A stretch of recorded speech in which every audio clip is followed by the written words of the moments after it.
Bonsoir et bienvenue à tous dans ce webinaire Scout en bourse. On va parler aujourd'hui de comment utiliser la bourse pour préparer sa retraite. Donc, si vous regardez la vidéo enregistrée là, sur YouTube, n'hésitez pas à la liker, à la partager et à poser vos questions soit en commentaire, soit directement sur le forum Scout en bourse. Si vous nous avez rejoints ce soir en live, vous pourrez bien sûr poser vos questions à la fin du webinaire. Alors, donc, Scout en bourse, je le rappelle quand même pour les nouveaux participants ou les nouveaux auditeurs, c'est la communauté de l'investissement socialement responsable. Notre objectif avec Scout en bourse, c'est d'une part de vous apprendre à mieux comprendre la bourse, à mieux investir en bourse, à éviter de faire les erreurs de débutants si vous êtes débutant, mais aussi et surtout de vous apprendre à investir de façon socialement responsable et bien sûr profitable. C'est des choses qui vont ensemble.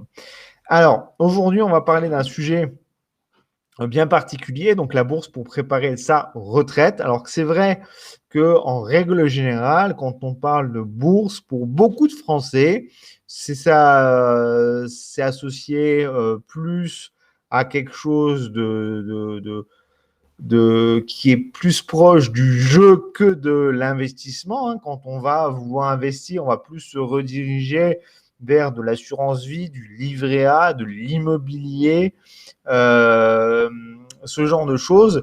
Et la bourse, à proprement parler, investir en bourse, c'est quelque chose qui est dans l'esprit de beaucoup de Français, réservé à une petite partie de la population, soit les grands spécialistes qui sont professionnels et qui vont investir de façon professionnelle, soit de l'autre côté, les boursicoteurs. Et à ce moment-là, on est plus dans l'esprit jeu, risque, prise de risque pour la bourse. Or, les mentalités tendent à changer. De plus en plus de gens s'intéressent à la bourse pour de multiples raisons. Ça peut être purement par passion, purement par goût du risque, purement par souhait de gagner rapidement et beaucoup d'argent. On va voir que souvent, malheureusement, les mauvais objectifs amènent à des mauvais résultats. Mais aujourd'hui, on va parler vraiment de la bourse pour préparer sa retraite.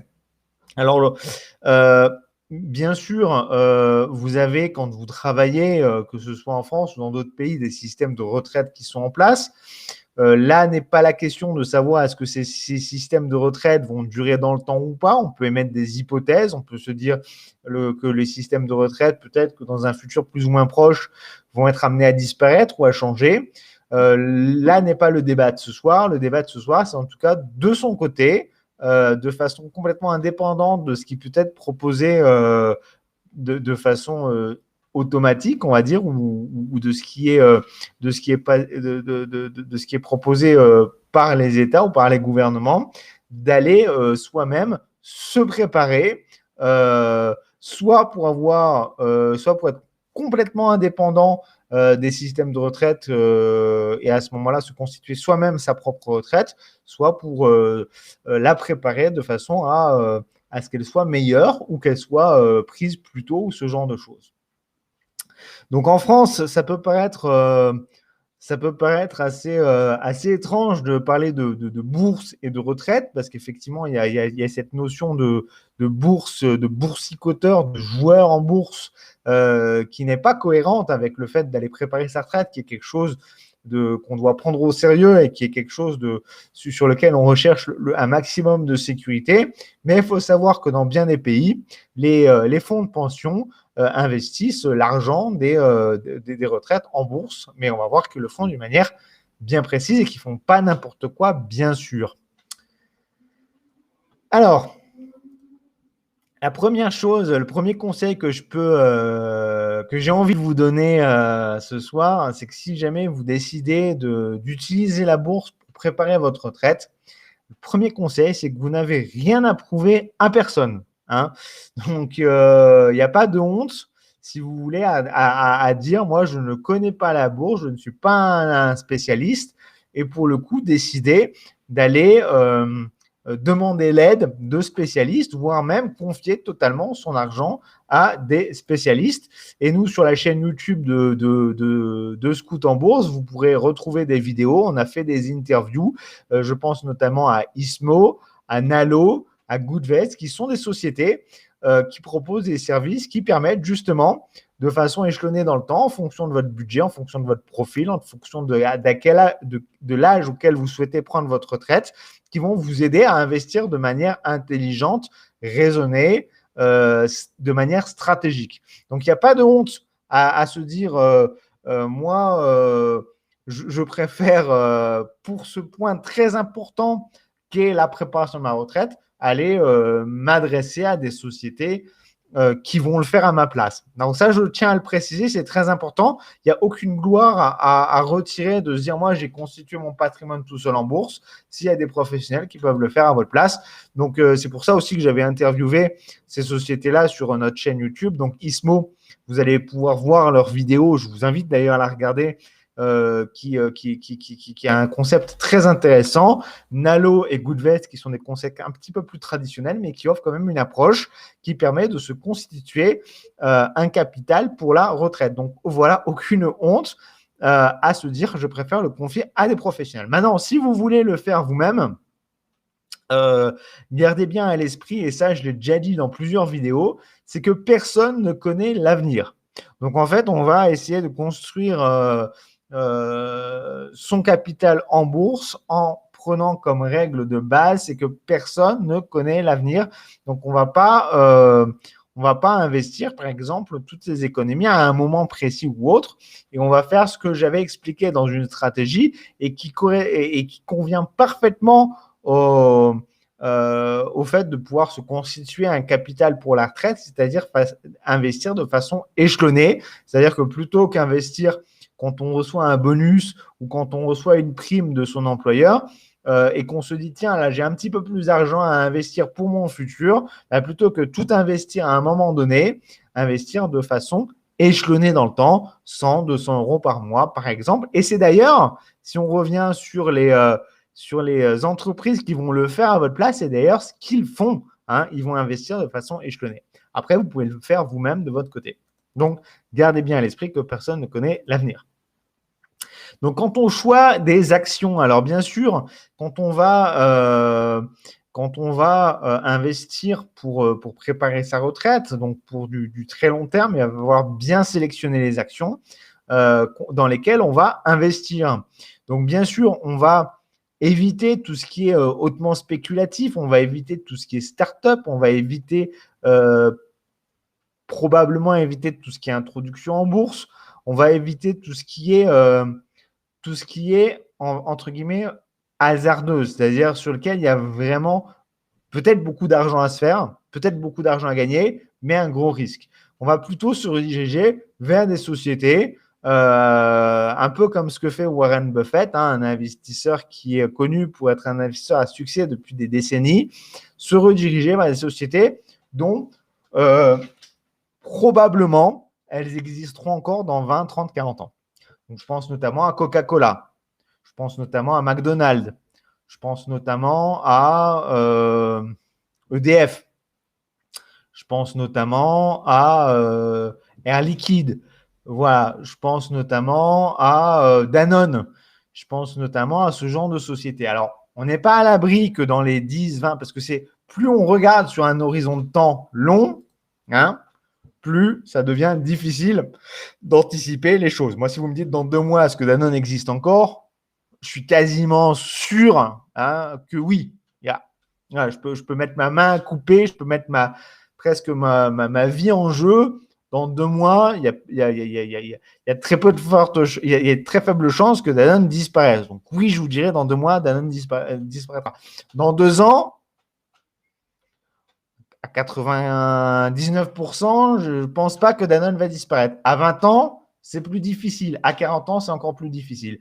Donc, comme je disais, personne ne connaît l'avenir. Plus on va loin dans le temps, plus ça devient encore plus difficile de se prononcer avec certitude. Donc, on va quand même chercher les actions qui typiquement sont là, existent et sont bien ancrées dans notre quotidien depuis des années et qui ne risquent pas de disparaître. Donc, tout ce qui est consommation Nestlé, Danone, tout ce qui est marque de luxe aussi, tout ce qui est GAFAM. Aujourd'hui, les GAFAM, Facebook, Amazon, Google, Microsoft sont tellement ancrés dans nos vies. Aujourd'hui, je vous défie de pouvoir vivre une journée sans utiliser l'un des GAFAM. Les choses peuvent changer. N'oubliez pas qu'on cherche, on est là à 20-30 ans. Donc, dans 20-30 ans, il peut énormément de choses peuvent changer.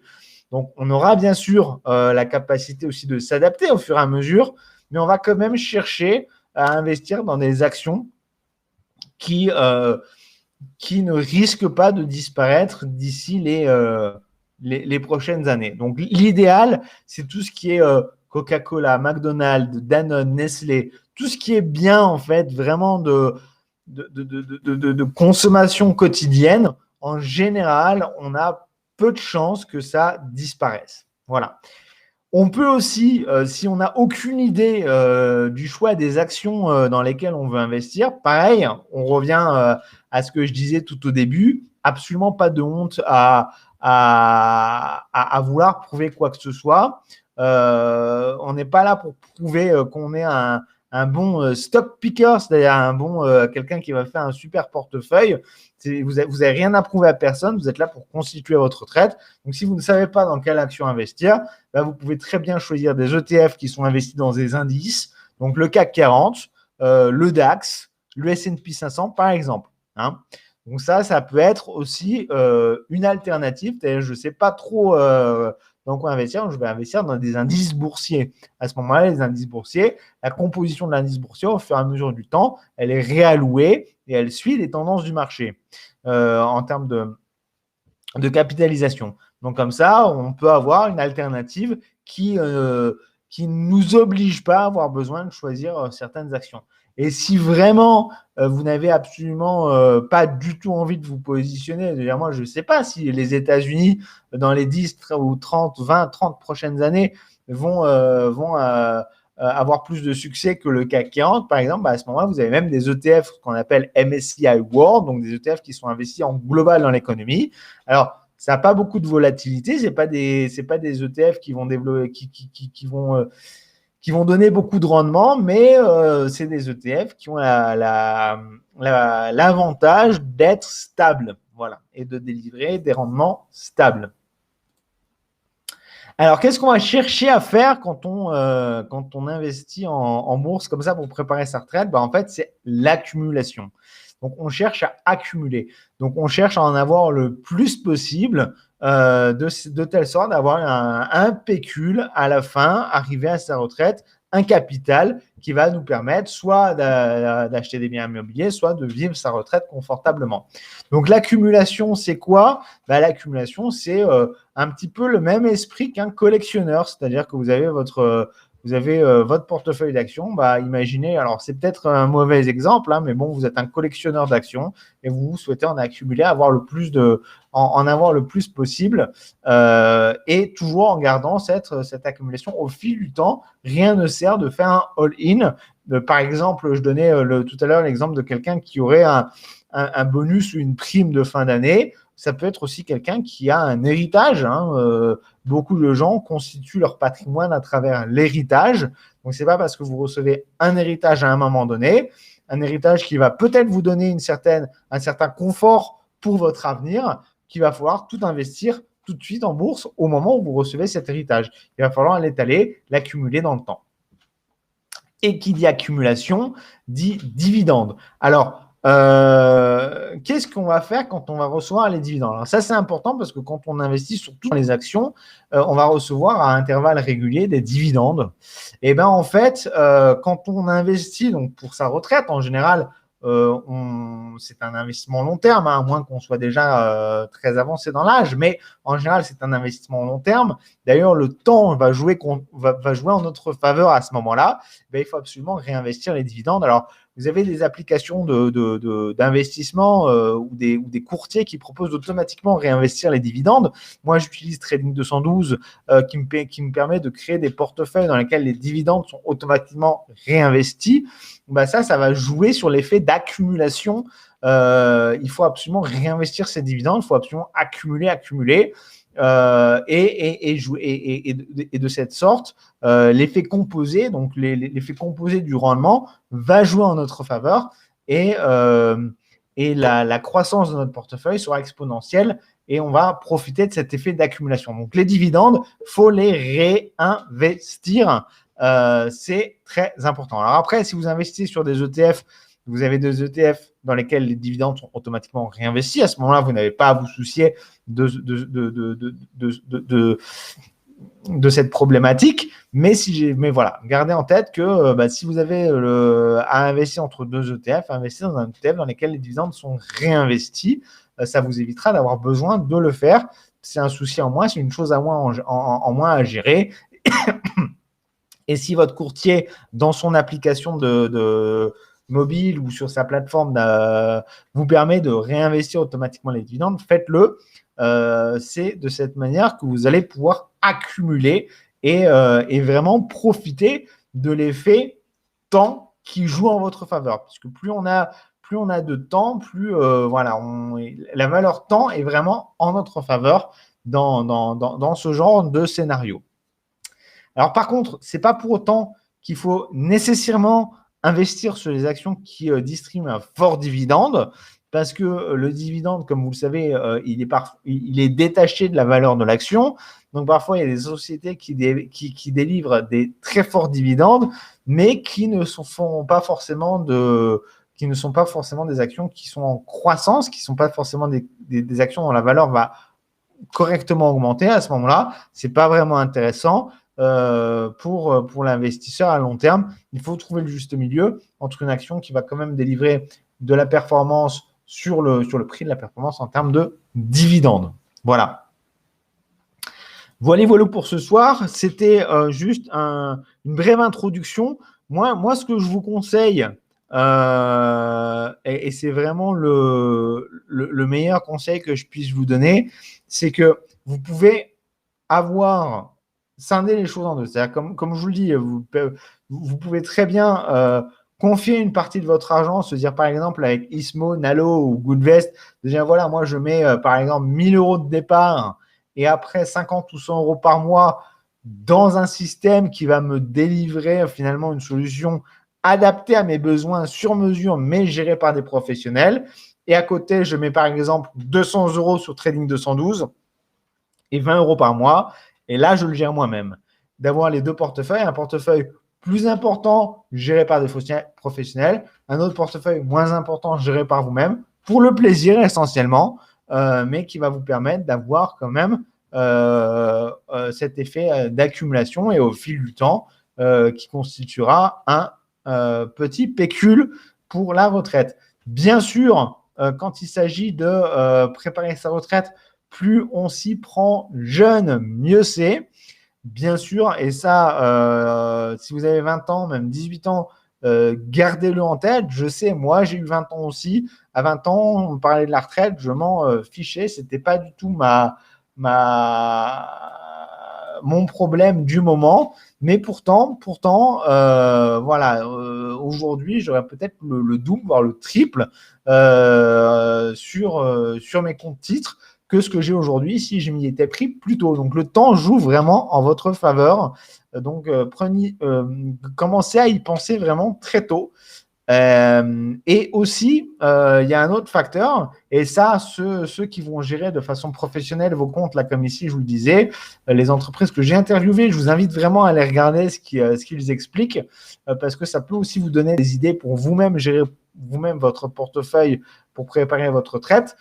Quoi qu'il en soit, ces gens-là expliquent bien que plus on est loin de l'échéance, donc par exemple loin de la retraite, plus on va pouvoir se permettre de prendre de risques. Plus on va arriver proche de la retraite, de l'échéance, moins on pourra prendre de risques. Et en bourse, il y a bien une chose qui paye, c'est le risque. Donc encore une fois, plus on s'y prend tôt, plus on peut gagner plus en fin de course. Donc c'est une question de temps, de se donner le temps essentiellement. Voilà, je vous souhaite à tous une excellente soirée. Je vais répondre maintenant aux questions et réponses en live de ceux qui se sont connectés ce soir. Si vous regardez la rediffusion, partagez sur Facebook, sur Twitter, etc. N'hésitez pas à poser vos questions en commentaire et à très bientôt pour un prochain webinaire.